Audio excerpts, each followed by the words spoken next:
भाजपा के राष्ट्रीय अध्यक्ष जेपी नड्डा जी ने भगवान बिरसा मुंडा विश्वास रैली के मंच के माध्यम से तमाम जनजातीय समाज के साथ ही वर्तमान की हेमंत सोरेन सरकार को जमकर लताड़ लगाई है। उन्होंने सबसे बड़ी बात जो कही है कि ये हैरत की बात है कि एक मुख्यमंत्री रहते हुए अपने नाम से खनन लीज का पट्टा लेते हैं। इतना ही नहीं, अपने पत्नी के नाम से, अपने परिवार के नाम से भी लीज लेते हैं, जमीन लेते हैं। यह हैरत होता है कि एक व्यक्ति कैसे पद पर रहते हुए अपने पावर का दुरुपयोग करता है। जेपी नड्डा जी यहीं पर नहीं रुकते हैं, वो आगे कहते हैं कि हेमंत सोरेन के क्रियाकलापों से ऐसा प्रतीत होता है कि भ्रष्टाचार और हेमंत सोरेन एक दूसरे के पर्यायवाची हैं, यानी एक दूसरे के सिनोनिम्स के तौर पर इस्तेमाल किए जा सकते हैं। उन्होंने बीजेपी नेताओं और उनके क्रियाकलापों की चर्चा करते हुए कहा कि भाजपा ही एकमात्र पार्टी है और भाजपा ही वो सरकार है जो सीना ठोक कर कह सकती है। उन्होंने आदिवासी समाज के लिए, आदिवासियों के लिए जमकर कुछ न कुछ काम किया है। यही वजह है कि रघुवर दास के कार्यकाल में कई ऐसे क्रियाकलाप हुए, कई ऐसे योजनाओं पर काम हुआ जो कहीं न कहीं ये बताता है कि आदिवासी समाज, एसटी समाज आज भी जो बीजेपी के साथ जुड़ा हुआ है। इन तमाम विषयों पर बात करने के लिए हमारे साथ मौजूद हैं हमारे संवाददाता मदन। क्योंकि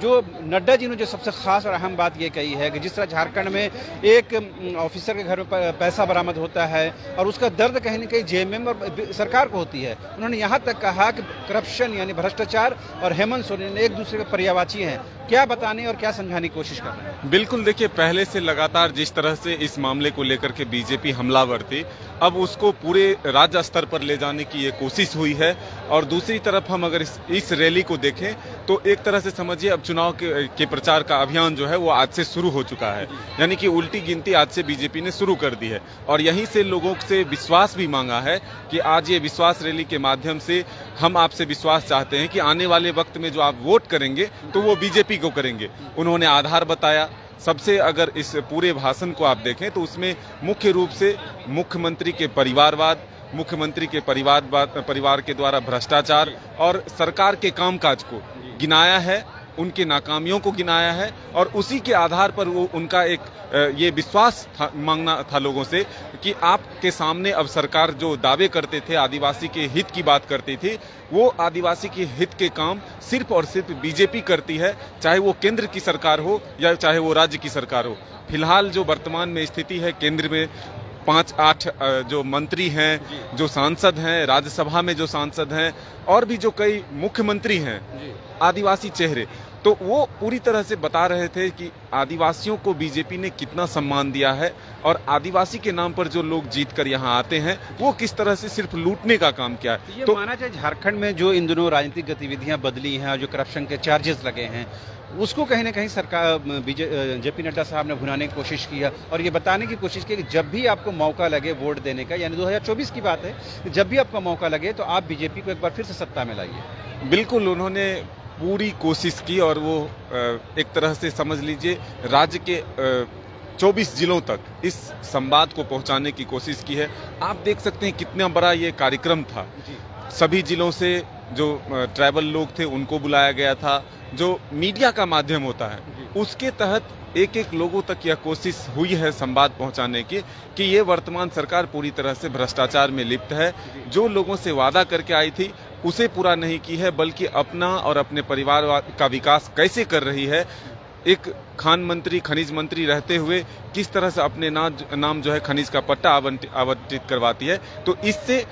एक मुख्यमंत्री के चेहरे को बदनाम करने की, यानी जो छवि है उसको बदनाम करने की कोशिश हुई है। बीजेपी अपने स्तर से प्रयास कर रही है कि आखिर आपने जिसको चुना था वो जो वादा था वो पूरा नहीं किया। बीजेपी अगर आती है तो आदिवासियों के हित के लिए काम करेगी और इसी का विश्वास उन्होंने लोगों से मांगा है। एक बार तस्वीरों के माध्यम से हम दिखाएंगे कि देखिए कितना बड़ा मंच तैयार किया गया था, कितना बड़ा ये पंडाल तैयार किया गया था और लगभग ये पूरा पंडाल कहीं ना कहीं बीजेपी कार्यकर्ताओं से, उनके समर्थकों से भरा हुआ था। जाहिर सी बात है इसकी तैयारी लंबे समय से हुई थी और ऐसे समय में, ऐसे टाइमिंग में हुई है जिसका इंपॉर्टेंस है, क्योंकि झारखंड की हेमंत सोरेन सरकार सब तरफ से चारों ओर से घिरती हुई नजर आ रही है। उन पर भ्रष्टाचार के चार्जेस लग रहे हैं, करप्शन के चार्जेस लग लग रहे हैं, सरकार के अस्तित्व को लेकर सवाल उठाए जा रहे हैं। तो ये कहीं ना कहीं ये जो रैली हुई है इसकी टाइमिंग बड़ी इंपॉर्टेंट है, क्योंकि सरकार घिरती हुई नजर आ रही है, करप्शन के चार्जेस हैं, 2 साल के बाद आपको इलेक्शन फेस करना है। ऐसे टाइमिंग में क्या टाइमिंग का इंपॉर्टेंस है अभी की इस कार्यक्रम को लेकर? देखिए, बीजेपी बहुत स्ट्रेटेजिकली काम करती है और इसीलिए आप अगर इस रैली की तैयारी को भी अगर आप देखेंगे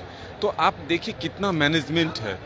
केंद्रीय नेतृत्व से लेकर के प्रदेश के एक एक कार्यकर्ता कितने एक्टिव थे और इतना बड़ा रैली का आयोजन उस वक्त होता है जब सरकार पूरी तरह से घिर चुका होता है। एक तरफ हाईकोर्ट में मामला चल रहा है, दूसरी तरफ ईडी जो है लगातार दबिश बना रही है, कई लोग उसके घेरे में आ चुके हैं। तो सही समय पर, वही कहते हैं ना, लोहार जो है सही समय पर चोट देता है, ठीक बीजेपी ने उसी तरह का काम किया है। और इतना बड़ा रैली का कोई बहुत पहले से अनाउंसमेंट नहीं था, ये अचानक हुआ है और सब कुछ एक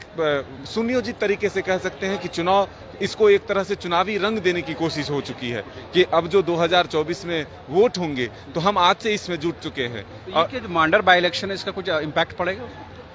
बिल्कुल, देखिए, जो माहौल तैयार करने की कोशिश हुई है, चुनाव प्रचार में होता क्या है, सरकार की नाकामियों को गिनाया जाता है, जो पक्ष और विपक्ष होता है वो अपने वादे जनता के सामने रखते हैं और इसी के आधार पर लोग वोट करते हैं। तो एक कोशिश तो वही है, लेकिन अब मांडर की जनता क्या इन बातों से प्रभावित होती है, ये तो आने वाला वक्त बताएगा। लेकिन बीजेपी ने कहीं कोई कसर नहीं छोड़ा है इस सरकार को बदनाम करने का। इस पूरे कार्यक्रम में आप देखा होगा, मंच में जितने लोग, जितने झारखंड के नेता, जो उच्च श्रेणी के नेता हैं या फिर यूं कहें कि झारखंड के जो शान हैं, चेहरे हैं झारखंड के बीजेपी के, उन तमाम नेताओं ने जिस मुखरता के साथ और जिस अग्रेसिवनेस के साथ जेपी नड्डा के सामने झारखंड की हेमंत सोरेन सरकार पर टारगेट किया है, ये क्या बताता है कि इसी तरह के अग्रेसिवनेस आने वाले विधानसभा चुनाव में पार्टी मैदान में लेकर उतरेगी और कहीं ना कहीं करप्शन का जो मामला है वो सबसे इंपॉर्टेंट रोल प्ले करेगा विधानसभा चुनाव में। देखिए, ये एक तो ये आप देखें कि तमाम नेताओं का लक्ष्य जो था वो एक था, सभी के भाषण जो हैं सरकार की नाकामियों और मुख्यमंत्री के जो मामले हैं उस पर ही टिका हुआ था। लेकिन एक दूसरा इम्पैक्ट ये है कि जो बीजेपी के कार्यकर्ताओं का मनोबल कुछ कम हुआ था, यानी कि सत्ता से बाहर होने के बाद, आज के इस रैली से आप समझ सकते हैं कि उनके जोश जो है वो फिर से लौटे हैं, उनमें उत्साह जो है वो फिर से लौटा है। और इसी का नतीजा है कि बीजेपी के कार्यकर्ता आज एयरपोर्ट से लेकर के मोरहाबादी मैदान तक तमाम जगहों पर नजर आए, नहीं तो ये उत्साह खत्म हो चुका था और इसका फायदा आगामी 2024 के चुनाव में बीजेपी को मिलने वाला है। तो आपने सुना किस तरह से जो बीजेपी ने इस रैली का आयोजन किया और कहीं न कहीं बताने की कोशिश की है कि किस तरह से उन्होंने आगामी विधानसभा चुनाव की तैयारियां उस श्री गणेश उन्होंने कर दिया है और उसका पहला जो परीक्षण है, पहला जो टेस्ट है, वो झारखंड के मांडर उपचुनाव में हो जाएगा। साथ ही जेपी नड्डा ने यह भी कहा है कि आगामी विधानसभा चुनाव की बात ना करें, बल्कि जो अगला जो चुनाव होगा यानी 2024 का विधानसभा चुनाव होगा उसमें इस सरकार को उखाड़ फेंके और फिर से एक बार बीजेपी की शासन व्यवस्था को झारखंड में स्थापित करे, क्योंकि बीजेपी ही एकमात्र पार्टी है, एकमात्र दल है जो आदिवासियों की हितैषी पार्टी है। उन्होंने यहां तक एग्जाम्पल दिया कि बीजेपी शासन काल में ही झारखंड राज्य का अस्तित्व आया, बीजेपी की वजह से अस्तित्व में आया और पहली बार ट्राइबल मिनिस्ट्री का जो गठन किया गया है वो अटल बिहारी के ज़माने में किया गया। तो ये कहीं ना कहीं बताता है कि आदिवासी और आदिवासियत को लेकर के बीजेपी किस तरह से अग्रेसिव है और किस तरह से वो आदिवासी समाज के सामने लेकर के यानी उसको साधते हुए काम करना चाहती है। उम्मीद की जानी चाहिए कि यहाँ से जो बातें गई हैं वो कहीं ना कहीं झारखंड की जनता तक पहुँचेगी और झारखंड की जनता अपने विवेक से 2024 के चुनाव में अपने लिए नई सरकार का गठन करेगी। कैमरा पर्सन संजय के साथ रांची से न्यूज़ बाइस्कोप के लिए शहनवाज।